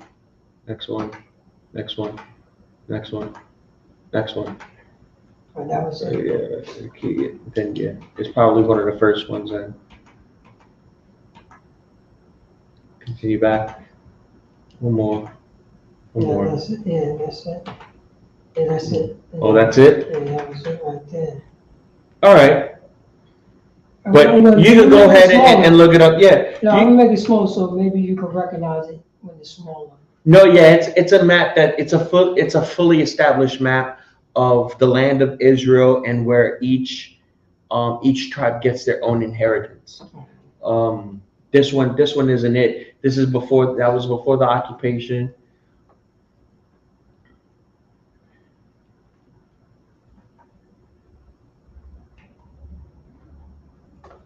So, all right, but you can go ahead and now look. You can look up that map later on.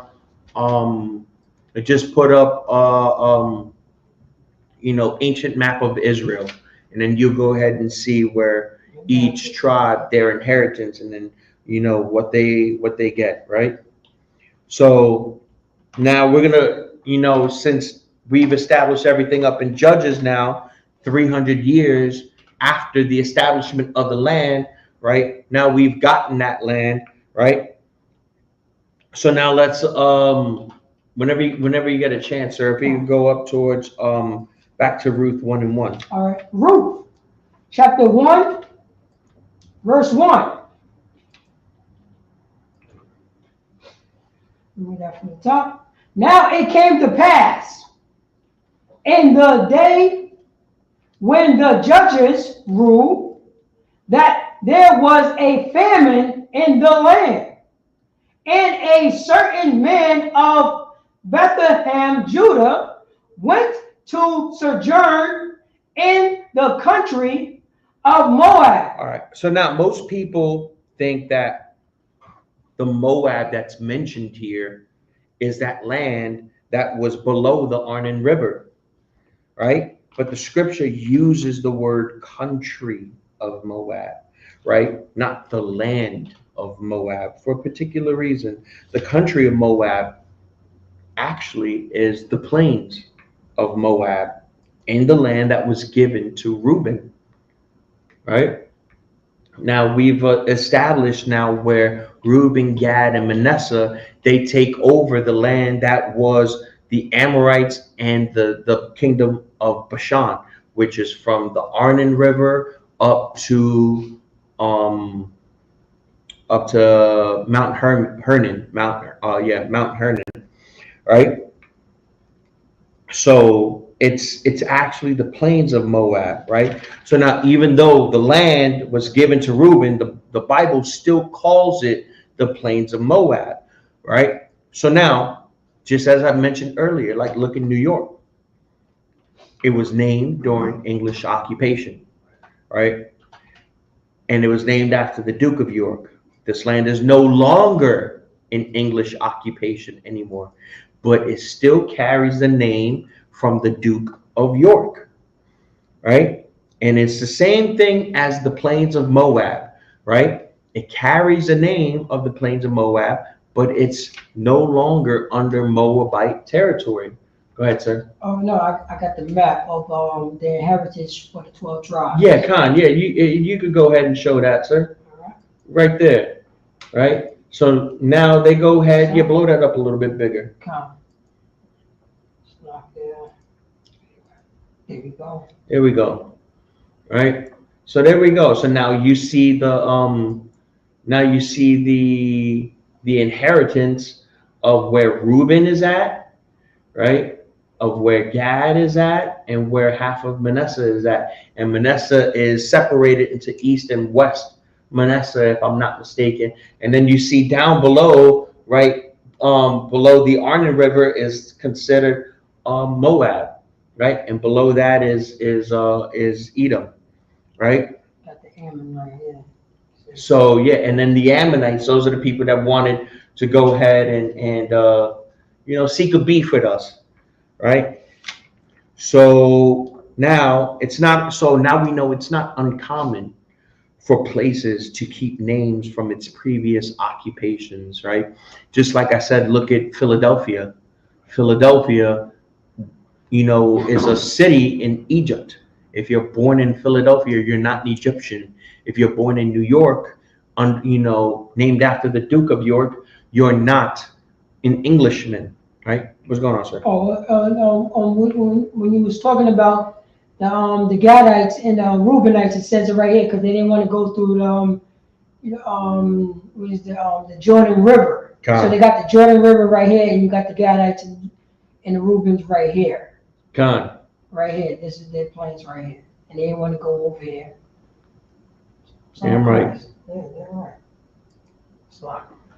So now, we've have multiple maps to go ahead and show the location of where the plains of Moab is at, and that it's an undeniable fact that the plains of Moab is inside the land of Reuben, right?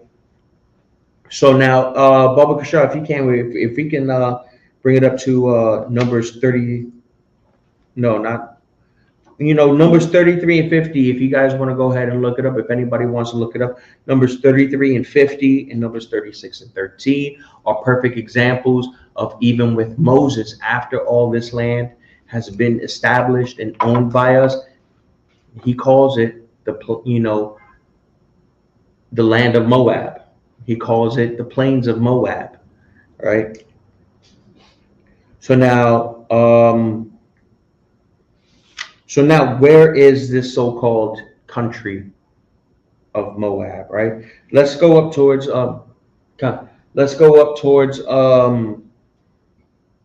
Numbers 21 and 17, Baba Kashar. Numbers chapter 21 and 17. Numbers chapter 21 verse 17.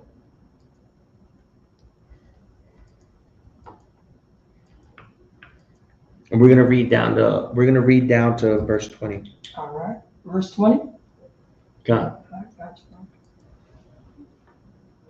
17. Numbers chapter 21 verse 17. Then Israel sung this song: Spring up, O well, sing ye unto it. Verse 18. The prince did the well. The nobles of the people dig it by the direction of the lawgivers, with their shovels, staves, and from the wilderness they went to Mattanah. Verse 19. And from Mattanah to Nahaliel.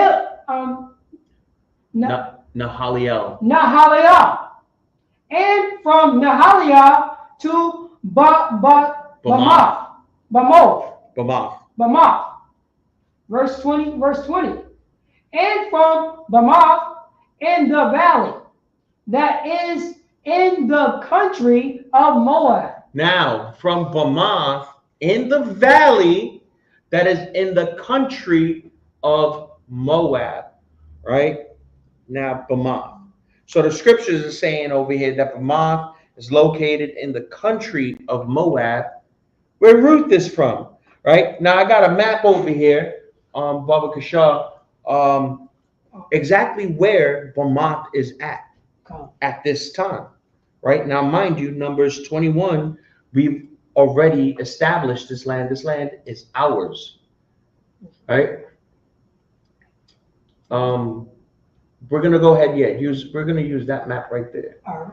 So right here, or you want me to go to another? Let's map? see if I believe. No. Go back. All right. No, you gotta slow down. Hold on. So yeah, right here, Bamoth, right? Come. Yeah, just blow that one up, and you're gonna see where Bamoth is at. But where is Bamoth and what inhabitants? Right?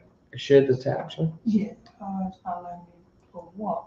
Oh, here we go, right there. Huh? Yeah. So you scroll down. Yeah. Keep going up north, right? So now we see Bamoth right next to Mount Nebo, right? Right next to Mount Pisgah, right? Where it says Bamoth, right there, where the plains of Moab, right? In the country of Moab, Bamoth. But where is Bamoth at? Who's inheriting that land? That's Reuben. Like you can't make this up. You can't make this up at all. Bamoth is right there in the land of Reuben, right? So there we go, in the country of Moab. So no, so the scripture is saying that Bamoth is located in the country, in the country of the scriptures is saying that Bamoth is located in the country of Moab, where Ruth is from. So now we went and demonstrated it in the land, right? Where it's at, in the land of Reuben, right? Now Israelite territory, and they said Bamoth is in the country of Moab. So now this proves that Ruth was not born in the actual land of Moab, where it was inhabited by Moabites. Because if she would have been born in the land inhabited by Moabites, it would have been south of the Arnon River, which is, just below Reuben, right? But it says Bamoth in the country, right, of Moab. Now, this further proves everything that I'm saying. So, what verse was that? What was that? All right. Here we go. No. Yeah. No, this No. last slide. It was Numbers 21. Yeah, I got it right here. Yeah. And from Bamoth in the valley that is in the country of Moab to the top of Pisgah, which looketh toward Jeshimon, right? So now in that map we showed where Mount Pisgah is at, right? Towards, but where in comparison to Bamoth, right? So now this further proves that Elimelech, right, who is the husband of Naomi, right, and Naomi did not go to the land of Moab in reference of a land where it's inhabited, right? They didn't go below the Arnon River, right? They went to the plains of Moab in what the Bible calls the country of Moab. Now remember, it was all once called Moab until the Amorites took the land. Now remember my example about New York and everything like that, but the name is going to always stick according to the Bible, right? So let's go up towards Deuteronomy 34 and 5, sir. All right. Deuteronomy chapter 34. Chapter 34, verse 5. 34 and 5. We're going to go ahead and show where Moses died at. Deuteronomy chapter 34, verse 5. So Moses, the servant of the Most High, died there in the land of Moab, according to the word of the Most High. So yeah, he died in the land of Moab, right? In the country of Moab, right?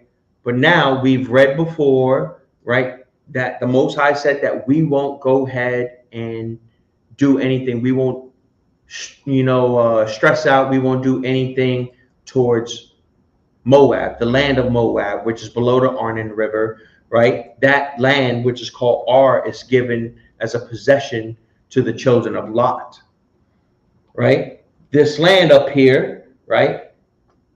I believe it was Moab, Amorite, and then Israel, thrice occupied, was still called the country of Moab, right?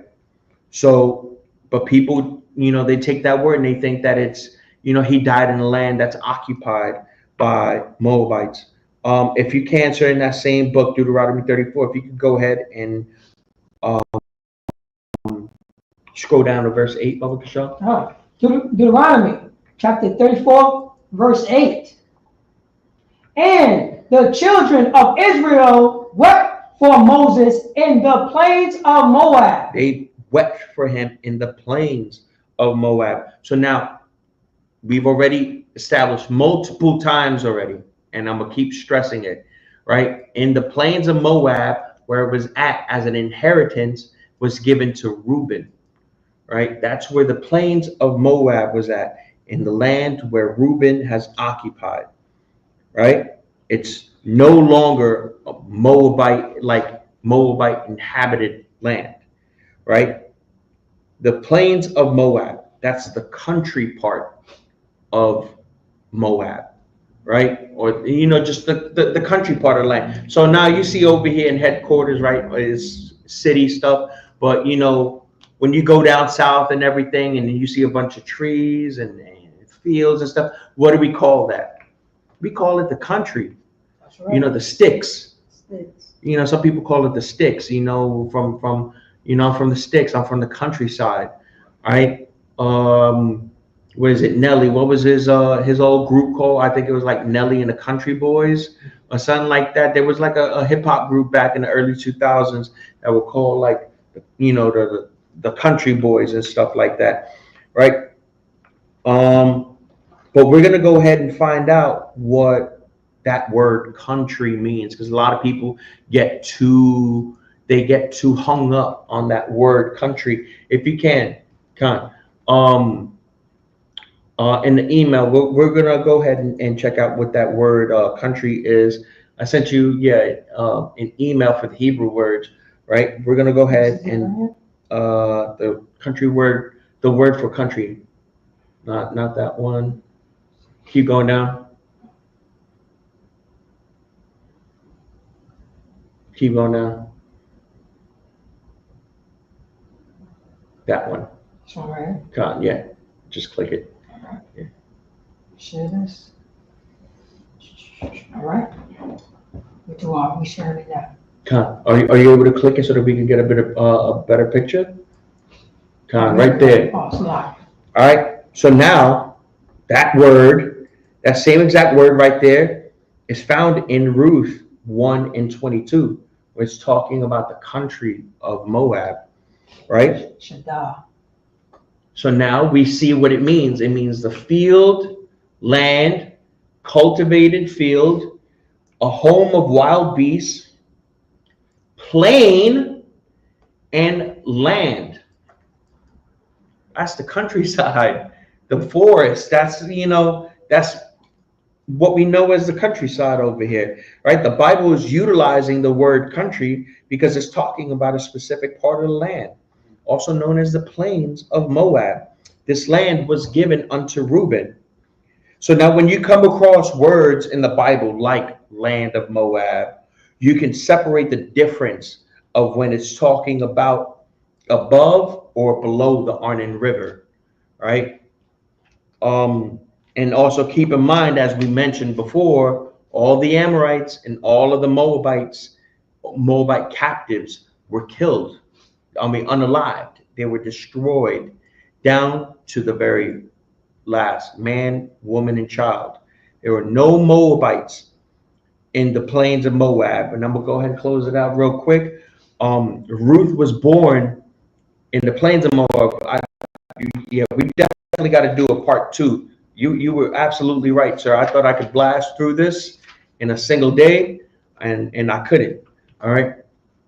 So yeah, all of the Amorites and the Moabites were killed off, down to every man, woman, and child, and there were no Moabites at all in the plains of Moab.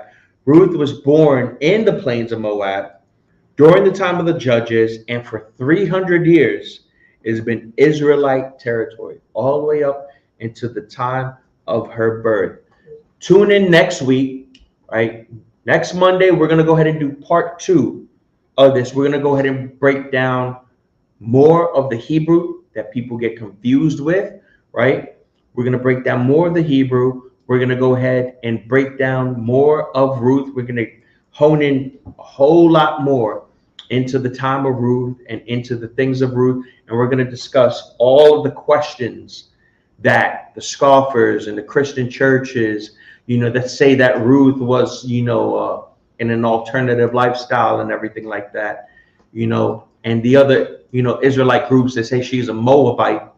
We're going to go ahead and discuss those things. Her being called a Moabitess, you know, or daughter of Moab or woman of Moab. We're going to separate those two, you know, next week in class. All right.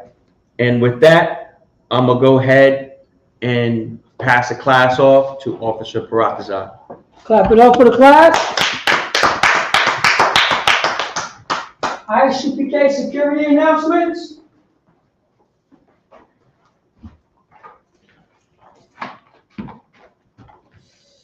We are the ISUPK, start out on 1 West 125th Street, Harlem, New York. Ruth for a new brother or sister. When a new brother or sister come into the school, they are off limits for 6 months.